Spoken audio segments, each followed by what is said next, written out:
नगर के भोलानाथ धर्मशाला में किया मतदान। ये बड़ी खबर आपको बता रहे हैं। तस्वीरें आप सामने देख सकते हैं कि सुब्रत पाठक ने भोलानाथ धर्मशाला में अपना मतदान किया है। सांसद ने आमजन से की बढ़ चढ़कर मतदान करने की अपील। एक बड़ी खबर आपको बता रहे हैं कन्नौज से, जहां सुब्रत पाठक ने नगर के भोलानाथ धर्मशाला पहुंचकर अपने मत का इस्तेमाल किया है।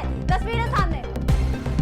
तो ये बड़ी खबर आप देख रहे हैं, जहां कन्नौज से सांसद रहे सुब्रत पाठक ने मतदान किया। आपको बता दें कन्नौज से ये बड़ी खबर है, जहां लोकसभा भाजपा प्रत्याशी सुब्रत पाठक ने अपने मतदान का प्रयोग किया है। मतदान केंद्र पर पहुंच करके उन्होंने मतदान किया। आपको बता दें सुब्रत पाठक ने नगर के भोलानाथ धर्मशाला में मतदान किया है। सांसद ने आमजन से बढ़ चढ़ के हिस्सा लेने की, मतदान करने की, यानी कि पहले मतदान फिर जलपान को अपील करते हुए देश की जनता और साथ ही कन्नौज की जनता से अपील की है कि वो अपने मताधिकार का प्रयोग पहले करे, उसके बाद जलपान करे। वहीं अगर हम सुब्रत पाठक की बात करें तो सुब्रत पाठक ने कहा है कि इस लोकतंत्र के पर्व पर जनता करे बढ़ चढ़ के मतदान। वोटरों में उत्साह नजर आ रहा है। सुब्रत पाठक का ये बड़ा बयान आप देख रहे हैं स्क्रीन पर, जहां उन्होंने अपने मताधिकार का प्रयोग करते हुए साथ ही साथ देश की जनता से, कन्नौज की जनता से अपील भी की है। वहीं अगर हम राजनीतिक समीकरण की बात करें, कन्नौज सीट की बात करें तो कन्नौज सीट पर सुब्रत पाठक ने पहले ही कब्जा जमा लिया था, यानी कि 2019 में डिंपल यादव को हरा करके कब्जा जमाया था। कन्नौज सीट सबसे ज्यादा हॉट सीट और चर्चित सीट कही जाती है। समाजवादी पार्टी के लिए सबसे ज्यादा जरूरी सीट कही जाती है। कहीं ना कहीं समाजवादी पार्टी की मुलायम सिंह की विरासत भी कही जाती है ये सीट, लेकिन इस विरासत पर कब्जा करने के लिए सुब्रत पाठक 2019 में आते हैं और डिंपल यादव को हरा करके इस सीट पर कब्जा कर लेते हैं। तो कन्नौज से ये बड़ी खबर आप देख रहे हैं, जहां लोकसभा भाजपा प्रत्याशी सुब्रत पाठक ने अपने मताधिकार का प्रयोग किया है। मतदान केंद्र पर पहुंच करके सुब्रत पाठक ने नगर के भोलानाथ धर्मशाला में मतदान किया है। सांसद ने आमजन से इस दौरान अपील भी की है। तो स्वाभाविक है इस बार अंतर भी बड़ा ये है कि अपने कांग्रेस यानी राहुल गांधी को देश का प्रधानमंत्री बनाना चाहते हैं, कन्नौज की जनता मोदी को देश का प्रधानमंत्री बनाना चाहते हैं। लेकिन क्या अखिलेश यादव आरोप लगा रहे हैं कि मतदाताओं को भारतीय जनता पार्टी रोकने की कोशिश कर रही है, दबाव डाल रही है, सत्ता का दुरुपयोग करते थे ये लोग, यही करते थे 2014 में किए थे। इसके बाद उनकी जब सरकार थी तो इसी प्रकार का सब होता था। 2012 में विरोध करा दिए थे डिंपल यादव को। तो आइडियाज़ अच्छे हैं इनके पास में, तो उनको लगता है कि शायद उन आइडियाज़ पे काम हो रहा हो। लेकिन अखिलेश जी का जो तंत्र जो फर्जी मतदान का था वो तो अखिलेश जी कांग्रेस पढ़ने नहीं दिया। परिवारवाद को लेकर के भी चर्चा होती रही है। परिवारवाद अखिलेश आप लगातार बोलते रहे। ये सारे परिवारवादी करते हैं। देखो ना, मोदी जी को हटाने के लिए सारे परिवार, कोई खुद हंस गया, किसी की अम्मा हंस गए, किसी का बाप हंस गया, किसी का बेटा हंस गया, बेटी हंस गए।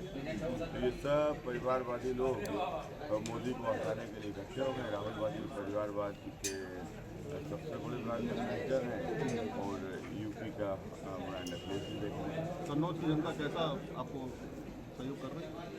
नहीं, निश्चित रूप से देखो, मैं कन्नौज का हूँ, कन्नौज से और कन्नौज के लोगों के कारण से लोगों की कल्पना होती तो मैं आज यहाँ स्वाभाविक है। जो हम लोगों ने अन्याय अत्याचार के खिलाफ, समाजवादी पार्टी के खिलाफ संघर्ष किया, उस संघर्ष में बहुत लंबा समय तक जेल भी गए, बहुत उत्पीड़न में था।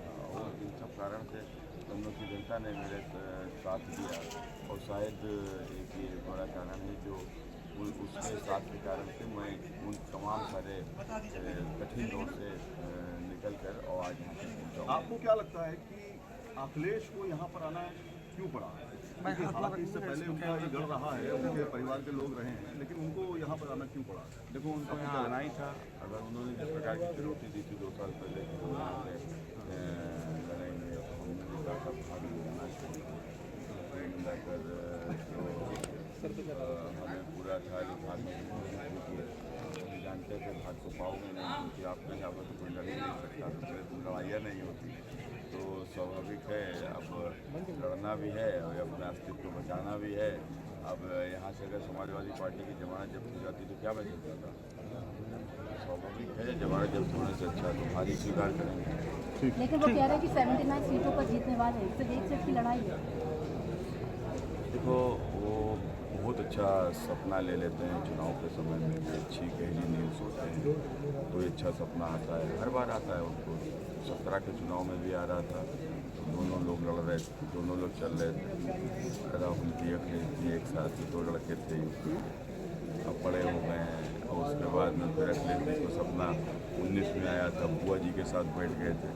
फिर उसके बाद में सपना इनको 22 में भी आया था, तमाम छोटे छोटे दलों के साथ कर लिए थे तो ऊपर से सुपड़ा साफे करते चले आ रहे थे वहाँ से। तो कुल मिलाकर अब कब तक बेचारा मुन्नी को बदनाम करोगे, अब बहुत ज़्यादा बदनाम हो गई है तो एक नया बनना चाहिए। तो अभी ये प्रशासन के ऊपर हुकूमत लगाएंगे 4 जून के बाद।